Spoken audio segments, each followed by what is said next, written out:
Assalamualaikum warahmatullahi wabarakatuh. Salam sejahtera bagi kita semua. Izin memperkenalkan diri.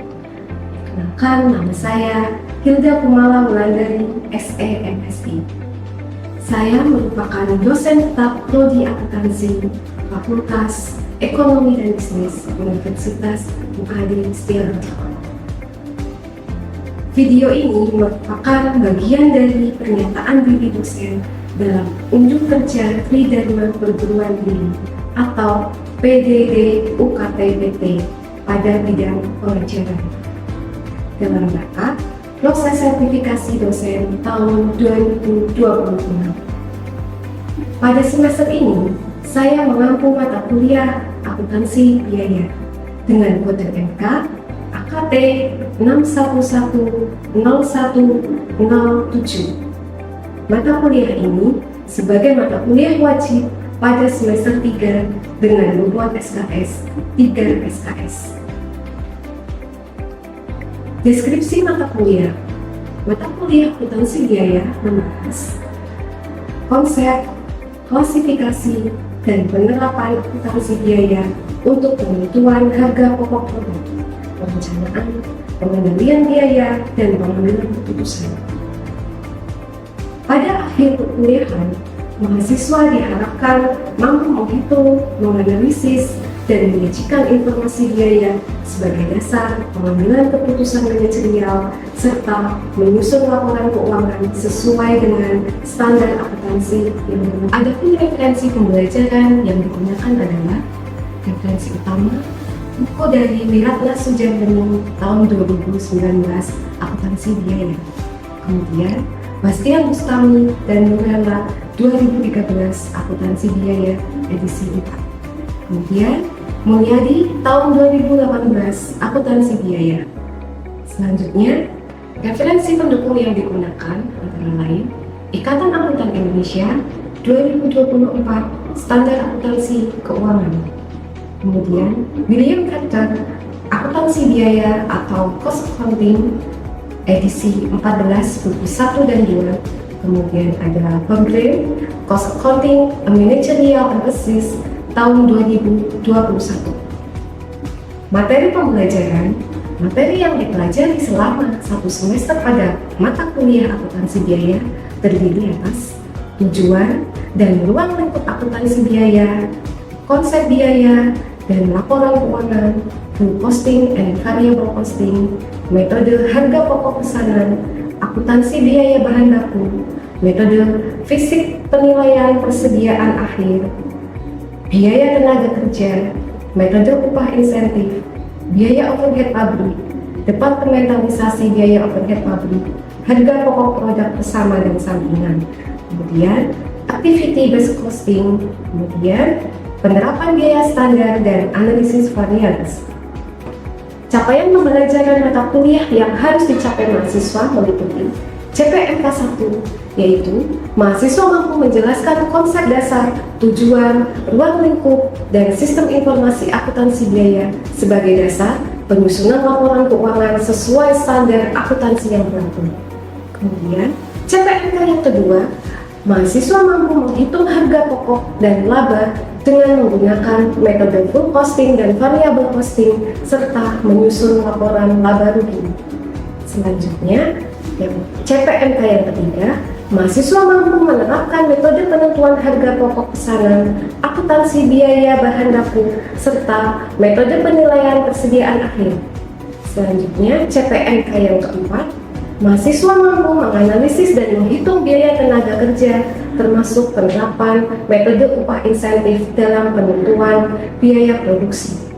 Selanjutnya, CPMK yang kelima, mahasiswa mampu menganalisis dan mengalokasikan biaya overhead pabrik, termasuk departementalisasi biaya overhead pabrik dalam penentuan harga pokok produk.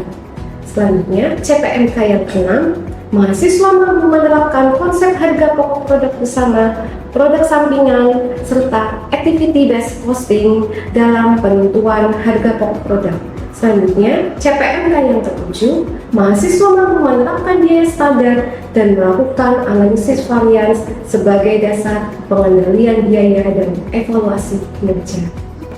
Perkuliahan mata kuliah ini dilaksanakan selama 16 kali pertemuan yang terdiri atas 7 kali pertemuan sebelum UTS, 7 kali pertemuan setelah UTS, serta 1 kali pertemuan UTS dan 1 kali pertemuan UAS.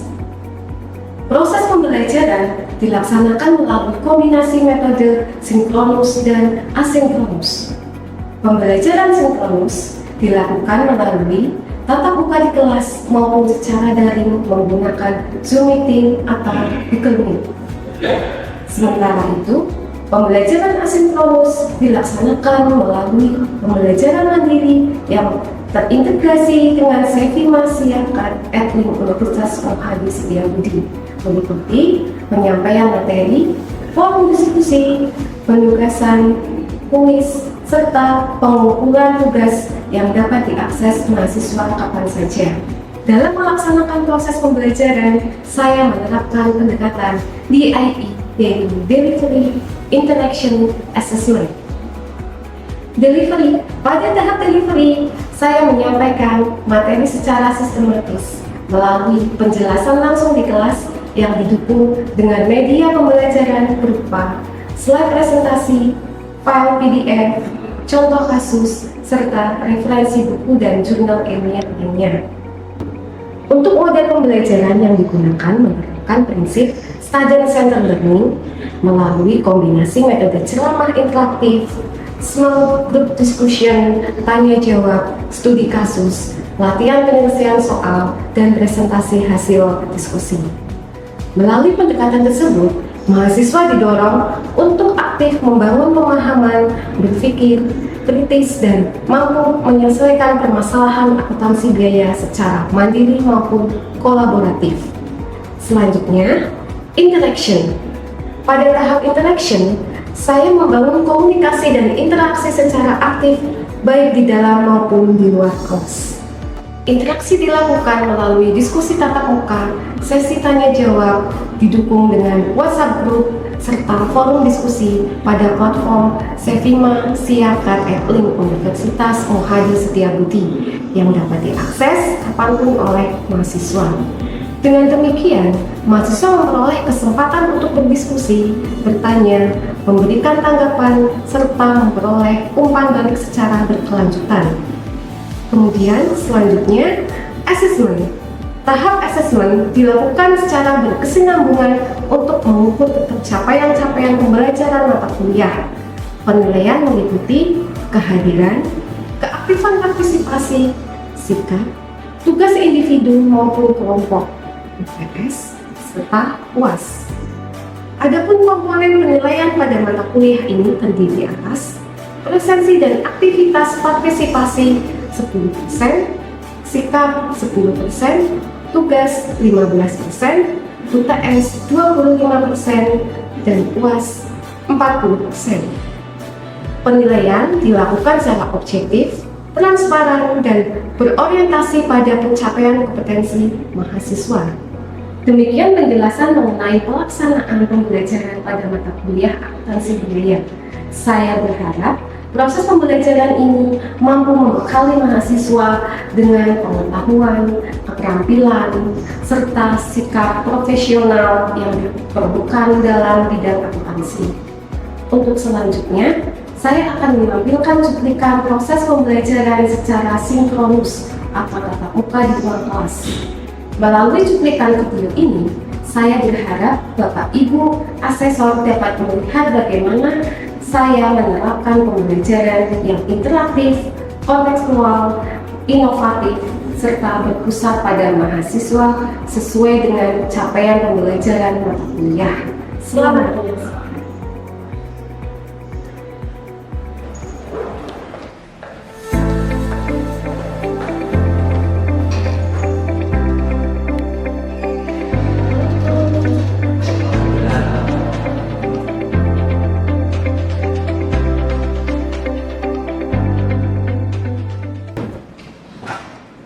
Assalamualaikum warahmatullahi wabarakatuh.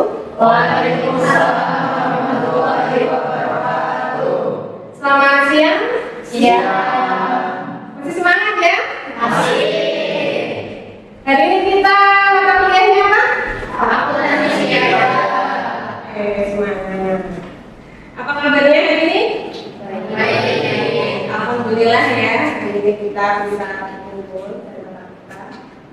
ini. Baik, sebelum kita mulai mengalami mata kuliah ini, kita berdoa terlebih dahulu ya, sesuai dengan agama dan kepercayaannya masing-masing. Berdoa dimulai. Berdoa selesai. Kemarin minggu lalu kita bahas mengenai apa? Metode harga pokok pesanan, Bu.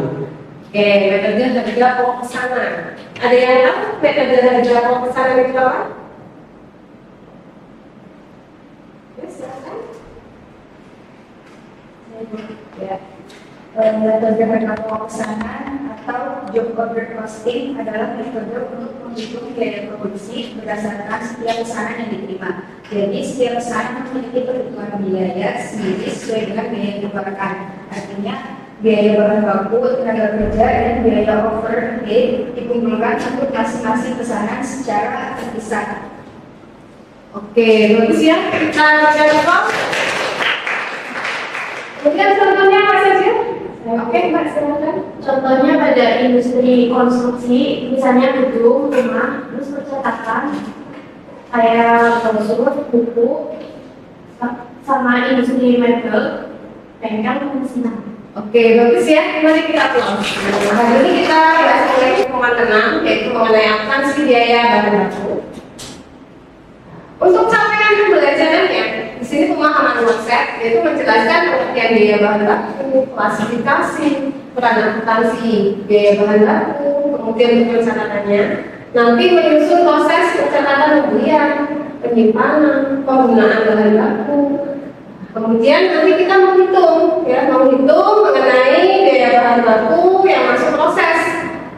Kemudian setelah itu kita menentukan dengan metode FIFO sama reference cost.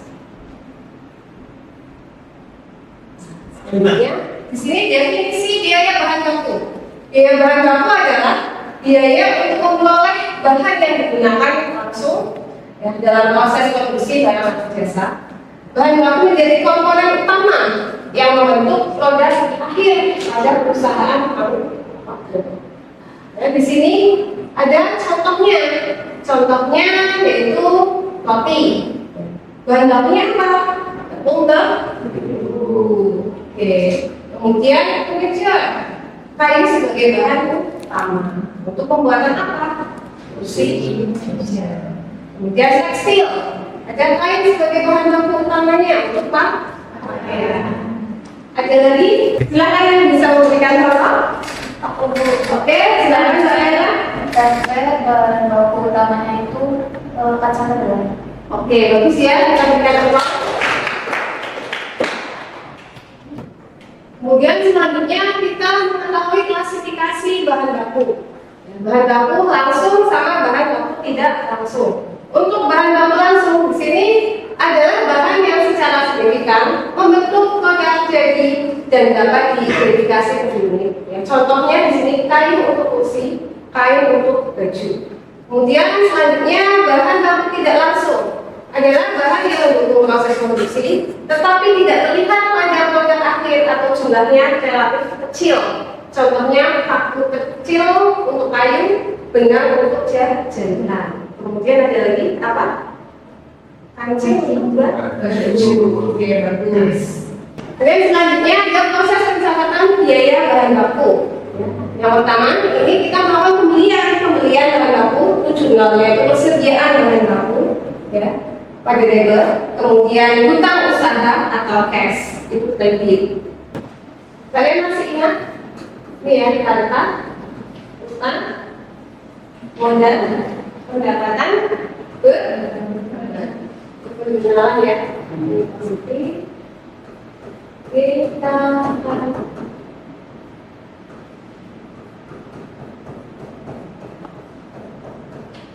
harta bertambah masuk debit, bertambah masuk debit.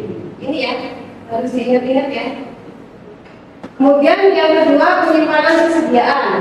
Di sini dicatat di laporan posisi keuangan dengan metode FIFO sama reference cost.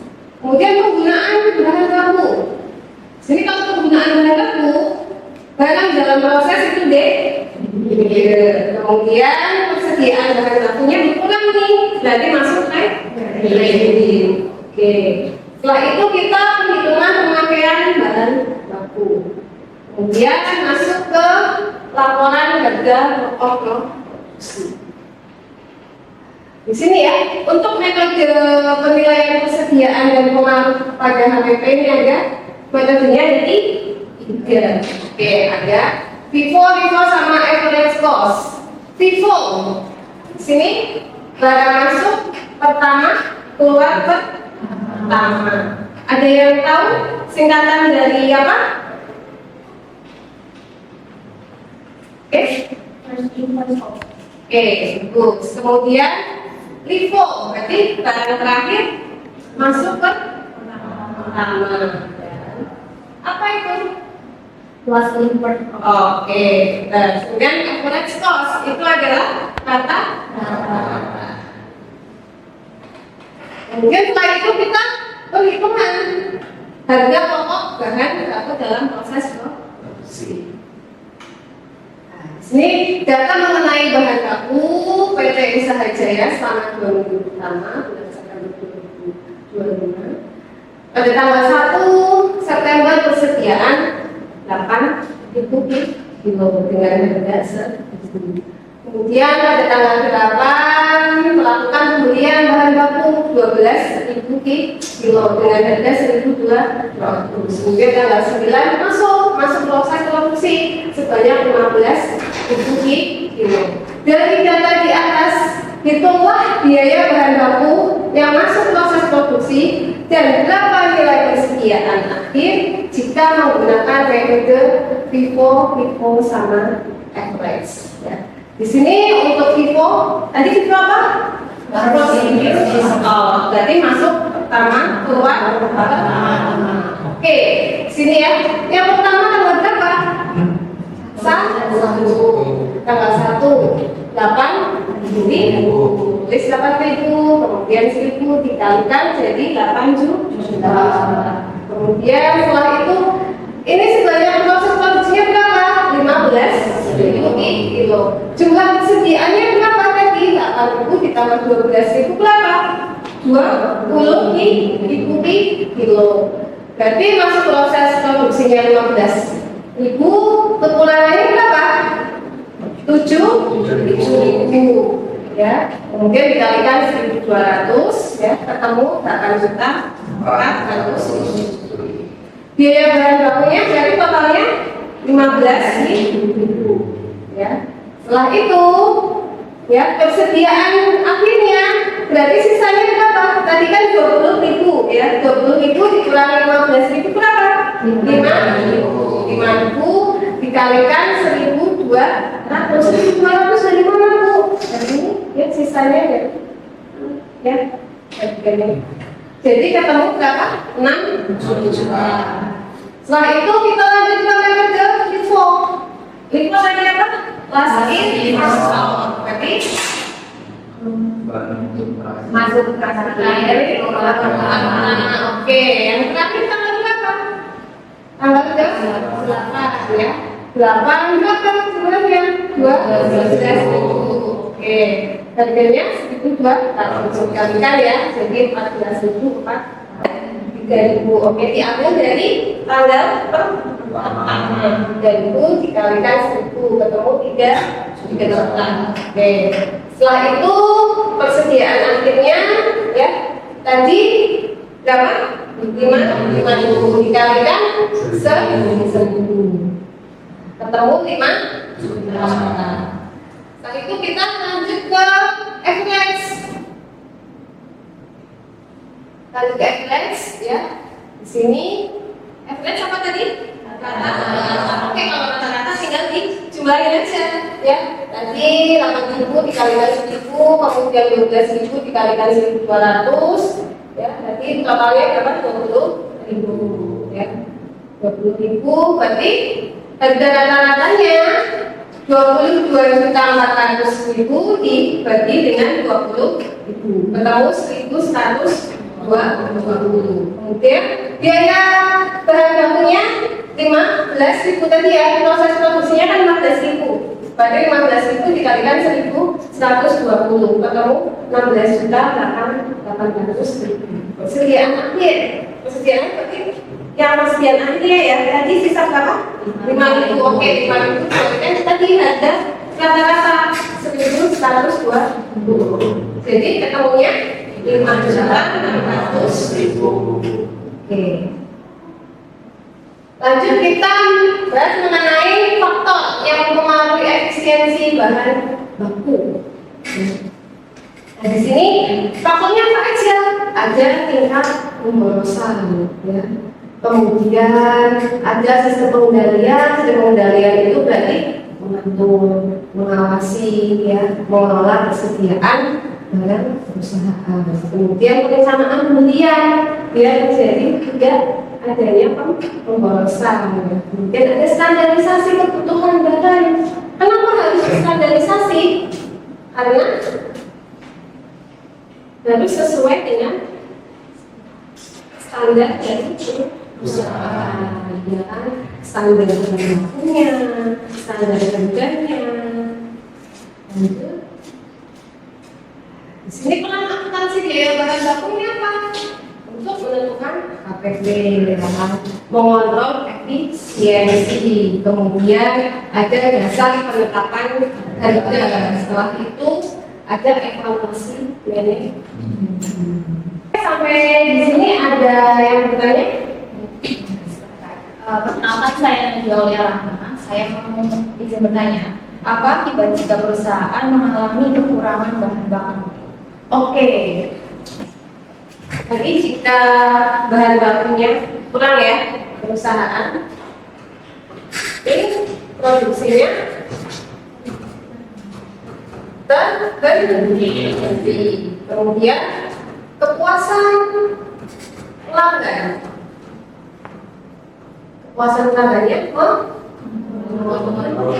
ya, bahkan pelanggannya bisa menghilang. Kemudian pesanan pelanggan ke mana Mbak? Paham? Oke. Dan selanjutnya apa ada pertanyaan lagi? Oke, Mbak Sofi silakan. Apa hubungan antara biaya bahan baku dengan laba perusahaan? Oke, hubungan biaya bahan baku dengan laba perusahaan di sini. Jika biaya semakin efisiensi biaya bahan baku atau bahan baku yang digunakan, jadi semakin rendah biaya produksi, sehingga akan meningkatkan laba perusahaan.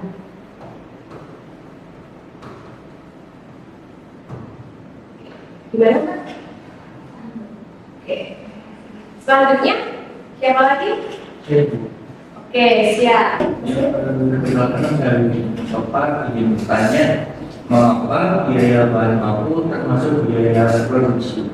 Oke, mengapa biaya bahan baku termasuk biaya produksi? Karena biaya bahan baku merupakan biaya yang dikeluarkan sehingga menghasilkan sebuah produk. Gimana Mas? Oke, bagus. Apa ada pertanyaan lagi? Oke, selanjutnya kita diskusi ya. Kalian diskusi dengan kelompok kalian masing-masing, membahas mengenai perusahaan seperti apa yang menggunakan metode FIFO atau LIFO. Silakan membentuk kelompok masing-masing. Silakan diskusi dengan kelompoknya masing-masing.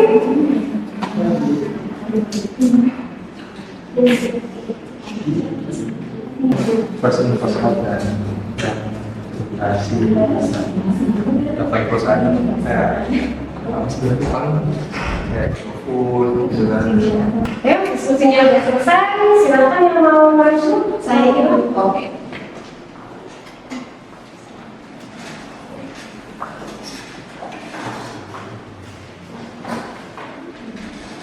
Baik, untuk hasil diskusi kelompok kami, untuk perusahaan yang menggunakan metode FIFO itu biasanya perusahaan yang menggunakan expired, contohnya kayak makanan, obat-obatan, juga Coca-Cola. Nah, untuk contoh perusahaan yang selanjutnya yang menggunakan metode FIFO itu contohnya kayak tentang elektronik seperti Polytron, LG, dan juga HP, laptop, terus juga dari merek Apple. Oke, udah bagus ya. Kita berikan aplaus. Baik, selanjutnya kesimpulan ya. Untuk kesimpulan, materi hari ini akuntansi biaya bahan baku mempunyai peran yang penting ya dalam memastikan perusahaan memiliki pengelolaan bahan baku yang efektif dan efisien. Kemudian catatannya akurat, sistematis dan melalui metode ada penilaian persediaan yaitu FIFO, sama FLS. Kemudian dengan manajemen bahan baku yang baik, perusahaan dapat mengurangi tadi pemborosan, meningkatkan efisiensi produksi dan menentukan harga pokok produksi yang lebih akurat. Nah, ada tugas nih, gimana? Tugas individu ya ini ya. Nanti kalian kerjakan, kemudian di-upload di seri marketing ya. Oh ya, tapi jangan lupa absensi ya untuk pertemuan hari ini. Kemudian nanti kita minggu depan bahas mengenai metode fisik penilaian persediaan akhir. Dengan demikian pertemuan hari ini kita sampai cukup sekian di sini. Sebelum kita keluar dari kelas ini, itu nanti kita ucap hamdalah bersama-sama ya. Alhamdulillah. Baik, Ibu, akhiri untuk pertemuan hari ini. Wassalamualaikum warahmatullahi wabarakatuh. Waalaikumsalam warahmatullahi wabarakatuh. Hati-hati di jalan ya nanti ya.